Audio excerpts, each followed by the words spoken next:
Welcome. I'd like to show you how to add a side-to-side border onto a chain stitch edge. If you've been following this channel for a while or reading my blog, you may realize I already visited this topic 4.5 years ago in April of 2020. The solution I presented then was this one. This involves Rick Mondragon's sliding loop intarsia technique and Gwen Bortner's encasement pickup. It's a little bit lacy, I think really nice for a shawl. It is reversible. And when you work it in 2 colors, it creates this sort of decorative blip. The solution I want to show you today is this one. It is sturdier, I think more appropriate for a blanket or a button band. It is also reversible. It leaves this handsome edge which sets the border off from the main fabric. And you don't get any blipping. There's a very clear line between one color and the next. I think it works really well in a contrasting color. If you'd like to try this, you'll want to start by making a swatch that has chain stitch on it. You'll cast on with crochet chain, work slip stitch selvedges, and do a regular bind off. If you are very clever, you'll do the trick where you ravel the chain that is running in the wrong direction, latch it back up so all of it's going in the same direction, and graft it so you get a continuous chain all around. And then you need to pick up stitches, which is what I have done here. The method I'm using here comes from the work of Gayle Roehm and Elizabeth Zimmermann. Both of these ladies use this method when they want to sew together 2 pieces of knitting that have the chain stitch selvage. I am using their technique but in a slightly different circumstance from what they used. You need to find the top of the chain, and it will be hidden down here in between the legs of the stitch that's coming out of it. So you have to kind of dig down in there and get it. You'll notice I am using a needle that is several sizes smaller than my project.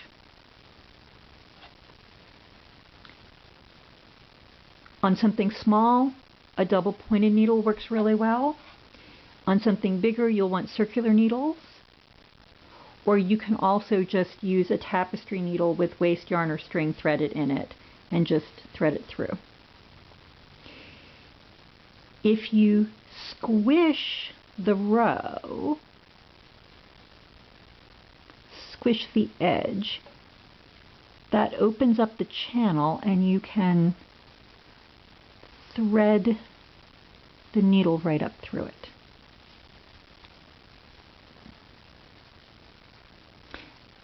One of the advantages of this method is you can count how many stitches you have.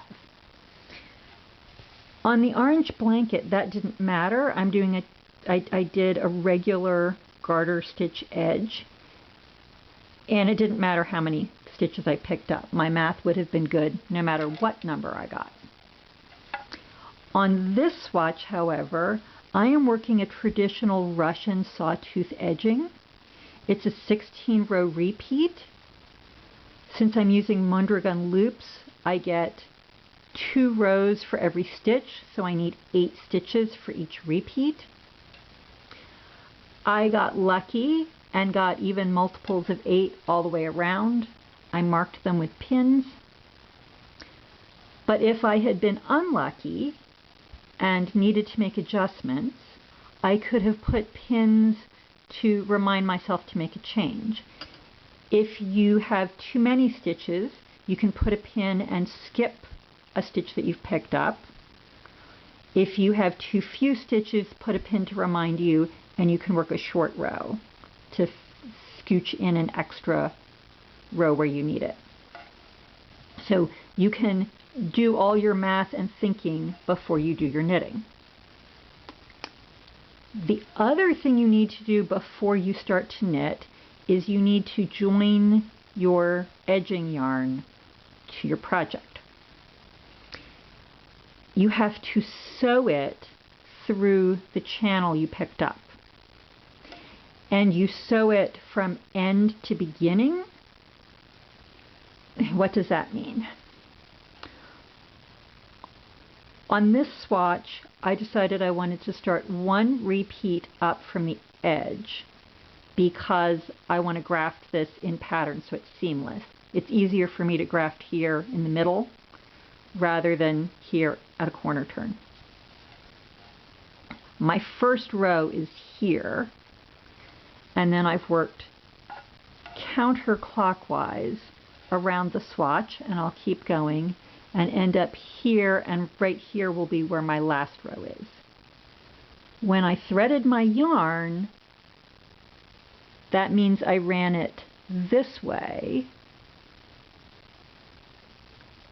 clockwise, all the way around the swatch. And you can see my tail right here.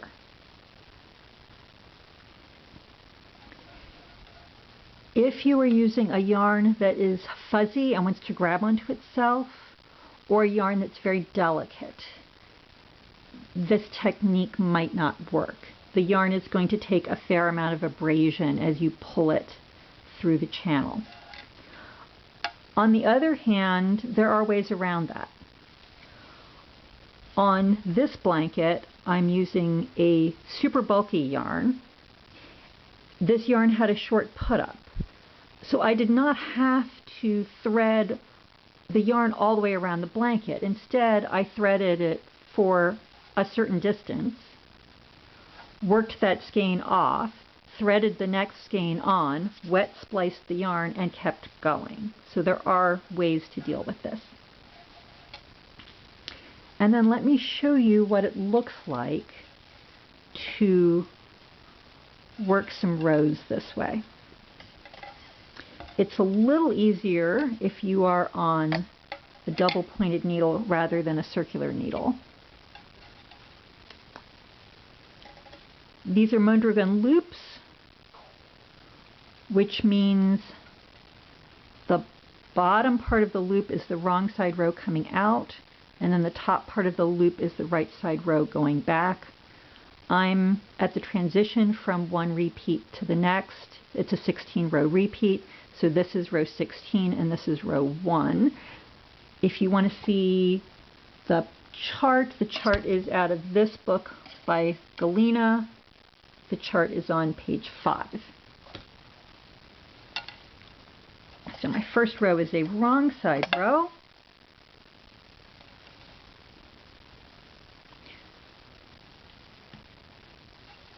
Here's my Mondragon loop. I'm going to tug. This is the active end. The end that moves is not the end that I want.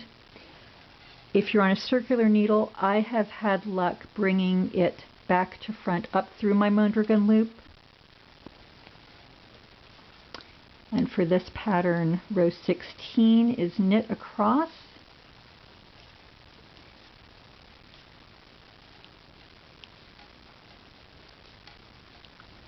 Knit the last 2 stitches together.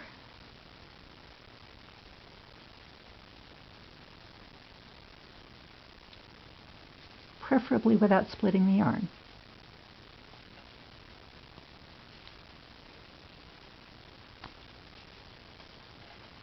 Turn the work. The right side row is slip the first stitch purlwise with yarn in front, knit 2, yarn over, and then knit to the end, which in this case is 5 stitches.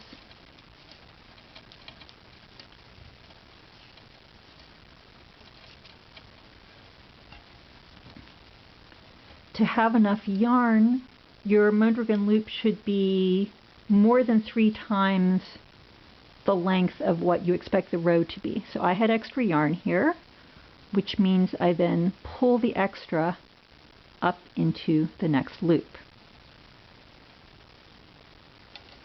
And I'll work one more pair of rows.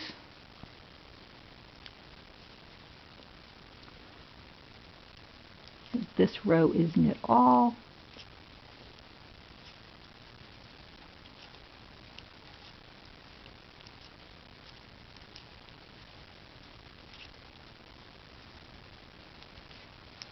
And then coming back is again slip 1 purlwise with yarn in front, knit 2, yarn over, and knit to the end, which this time is 6 stitches, not 5. The border gets wider, and then later on it gets narrower.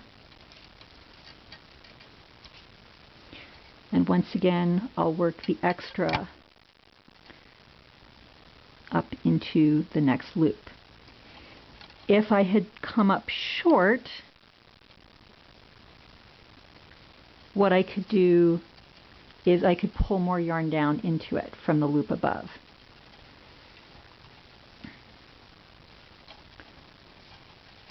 So for this pattern, I found it helpful to pull 8 Mondragon loops up so I have enough to work an entire repeat. When I get to the end, then I'll pull up more loops. I'm not going to have enough yarn here, so when I need more yarn, I'll come up to this corner and pull more yarn from the skein and then work it down to where I need it. And then the last thing to know about what I'm doing here, this is a waist yarn tab. I'm setting up to graft in pattern using Lucy Neat Bee's trick of having a waist tab in pattern.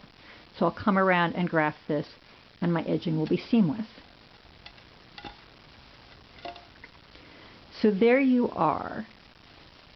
This technique and the one I showed previously can both be added years after the fact. So you can come back to a baby surprise jacket and add a pretty collar or add cuffs.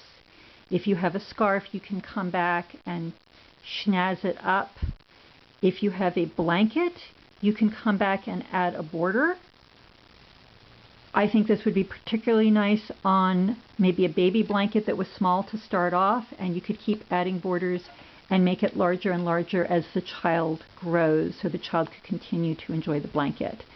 I know this is a little bit fiddly, but gee whiz, the result is really lovely. I think it's worth the trouble. Give it a go and tell me what you think. Happy knitting!